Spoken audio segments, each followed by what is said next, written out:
Big day, welcome to another edition of the BFNL Footy Show, looking back at round two. My name's Yeendy, excited to be with you as always, and we've got the Messiah back this week, Liam Brady. You pumped, mate? Looking forward to talking about this weekend's action, Yeendy. It was a really good round of footy last weekend, mate, and looking forward to some really exciting games this weekend coming. Let's talk about the BFNL match of the round, which was under lights down at Alfred, and we saw the Swannies get up in a big one over North Ballarat City, which was probably, if anything, the big upset of the weekend. A little bit of a surprise, this game. I thought, based on the way North City were able to recount for Melton South last week, they certainly would be hard to beat in this fixture, but it goes to show how even the competition is at this early stage of the season, which is really good. Look, Ballarat have got a really young group. I wasn't there on the weekend to see the game, but from all reports, just speaking to a few people that were there, they ran them off their feet. Very young side who were prepared to take the game on and use the run and carry, the bounce, etc. And I think North City had a couple of players that went down too.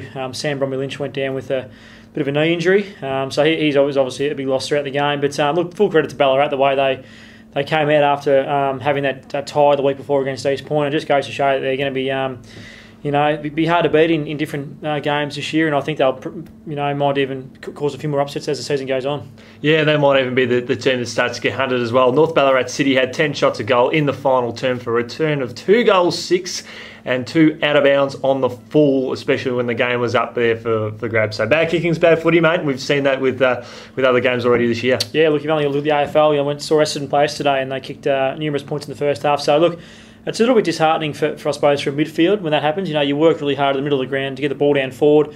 And look, no one means to miss a goal, but unfortunately sometimes, people are very inaccurate in front of goal, and it can hurt you, obviously, on the scoreboard, and it hurts the result of the game as well. Let's look at the other game that happened on Saturday night, and we saw the opening of some great new facilities down there at the C.E. Brown Reserve. We saw Windaree comfortably count for Sebastopol. Yeah, look, Lakers are a class outfit. We've seen that over the last couple of years, and with Tim Malone now at the helm as coach, he brings a lot of experience, and they played a very young group in Sebastopol. Sebast had a couple of key players out too, in Brett Goods, who was hurt his calf, I think, and also Jack McNabb, who was second in their best and fairest last year, a young player who played some really good footy at centre half back. He unfortunately injured himself in a practice match a few weeks ago, so they were two big outs for Sebastopol. But in saying that, though, they had an opportunity, I suppose, to put their best foot forward on Saturday night. Unfortunately for them, Lake Windaree were just too strong right across the ground. I thought, from the bits and pieces I saw of the game, they really tried hard. Sebastopol, their endeavour was fantastic, and they were able to get the ball forward a fair bit. Some really, I suppose, some inexperienced players up forward, and they'll get better though, Sebastopol, as the season goes on. And as I said, Lake Windaree are really a seasoned side, and they'll be hard to beat. Come September, whatever round it is. Yeah, it's finals time. Yeah, it would have been interesting for them to front up against Sebastopol. We've had an extra delayed start to the season as well after a competitive game the previous week, which is where we turn our game to. Of course, they beat Redan with a kick after the siren. It was Redan that played host to East Point down here at City Oval, and East Point did continue on kicking lots of points. Again, bad kicking is bad footy, but probably didn't have much of an impact on the game. Yeah, similar to I suppose Sebastopol. East Point are very young, quite a lot of kids in their side, and they're playing against a really experienced side in Redan, and as you said, I think East Point kicked 1 goal, 6 or 7 in the first quarter, and all of a sudden that's 4 goals too. It's a different story. So, look, from East Point's point of view, I thought they really tried hard. They played the game out pretty well. Nathan Horbury for Redan was outstanding across half back. Just every time he got the footy, he used it really well. And Dean Chester is a player as well that's just played predominantly in the back line the last couple of years. Played a lot of forward. Played a lot forward when he was a junior, but it has played back the last couple of years. But on the weekend, I think last week as well, did play forward and was a real danger every time the ball went forward. He's a beautiful kick of the footy, kicked a couple of nice goals from outside 50. So, Redan got some experienced players, and they showed why they're going to be a real contender come September this year.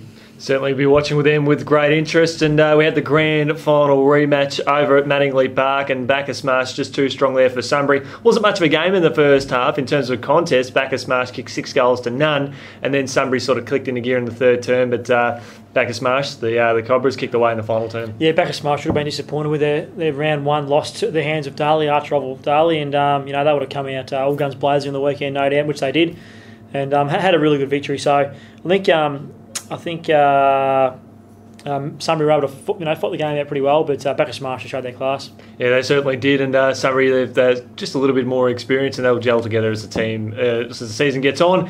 As we look to our final game, and the team that dispatched the Cobras back in round one, it was Darley, too strong for Melton, who are sitting in...